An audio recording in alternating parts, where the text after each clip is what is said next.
கவசர்கள் கடலின் அடியில் மறைந்திருப்பார்கள். அரக்கர்களான அவர்கள் பிரம்மனிடம் வரம் பெற்று தேவர்களை துன்புறுத்தி வருகின்றனர். அவர்களை உன்னால் மட்டுமே அழிக்க முடியும் என்று ஆணையிடுகிறார். அர்ஜுனன் தனது தந்தையின் கட்டளையை மகிழ்ச்சியுடன் ஏற்றுக்கொண்டான்.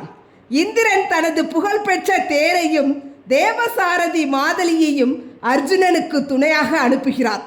தேவர்களுக்கே உரிய கவசத்தையும் தேவலோக ஆயுதங்களையும் எடுத்துக்கொண்டு அர்ஜுனன் போர்க்களத்துக்கு புறப்பட்டான். மாதலி தேரை இயக்க ஆரம்பித்ததும் அர்ஜுனனை திரும்பி பார்த்தான். வழக்கமாக இந்திரனே தேர் இயங்க தொடங்கும் போது அதன் இயக்கத்தினால் நிலை தடுமாறி அசைவான்.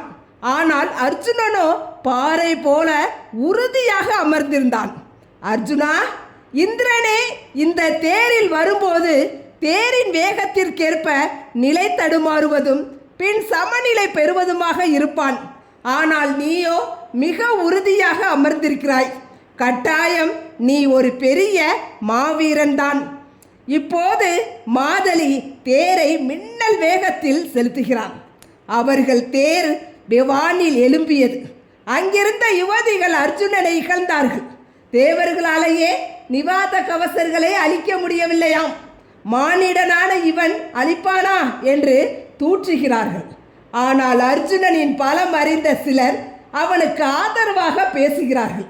தேவர்களாக இருந்தாலும் நீங்கள் சிவனின் தரிசனம் பெற்றதுண்டா? அர்ஜுனன் கடும் தவத்தினால் சிவனை கண்டுள்ளான். அவரிடமிருந்து அஸ்திரங்களை பெற்றுள்ளான். அவன் சாதாரணமானவன் அல்லன். யாரையும் உருவத்தை வைத்து எடை போடாதீர்கள் என்று தேவர்களில் சிலர் அர்ஜுனனை ஆதரித்தார்கள். பூமிக்கும் சொர்க்கத்திற்கும் இடையில் இருக்கும் மேகங்கூட்டங்களை கடந்து அலைகள் பொங்கும் பெருங்கடலின் நடுவே அந்த தேர் சென்றது. அங்கே நிவாத கவசர்களின் நகரமான மணிரத்னம் ஒளி வீசி கொண்டிருக்கிறது. அர்ஜுனன் தனது காண்டிபத்தில் நாணேற்றி அதன் நானொளியை விண்ணெதிரச் செய்தான். அந்த ஒளியை கேட்டு நடுங்கிய அரக்கர்கள் ஆயிரக்கணக்கில் திரண்டு வந்து அர்ஜுனனை பார்த்தார்கள். தாக்க தயாரானார்கள். ஒரே ஒருவன் தானே, பாட புகட்டுவோம் என்று எள்ளி நகையாடினர். தங்கள் தளவாடங்களை பொருத்தினார்கள். அனைவரும் போர் யுகங்களை வகுத்தார்கள். அர்ஜுனன் இன்னும் தாக்குதல்களை ஆரம்பிக்கவே இல்லை.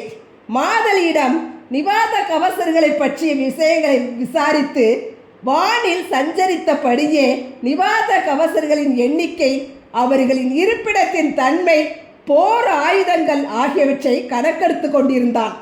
மாதலி அர்ஜுனனை ஆச்சரியத்துடன் பார்க்கிறான். என்னிடம் பேச்சு கொடுத்து கொண்டே போரில் கவனம் செலுத்துகிறான். அவசரப்பட்டு அடிக்காமல் எதிரியை எடை போடுகிறான். மிக திறமையான வீரன் என்று மனதிற்குள் அவனை புகழ்ந்தான். அர்ஜுனனும் மாதலி சாதாரண தேரோட்டி இல்லை என்பதை உணர்கிறான்.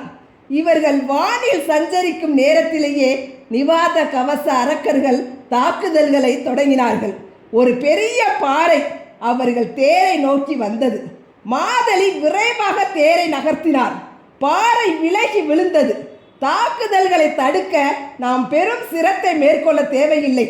மாதலியை எளிதாக தப்பித்து தேரை செலுத்துவான் என்பது அர்ஜுனனுக்கு புரிந்தது. இப்போது அவன் எந்தெந்த அஸ்திரங்களை எந்தெந்த வரிசையில் செலுத்த வேண்டும் என்று மனதிற்குள் திட்டம் தீட்டினான். நிவாத கவசர்களிடையே வலிமை இருந்ததே ஒழிய விவேகம் இருக்கவில்லை.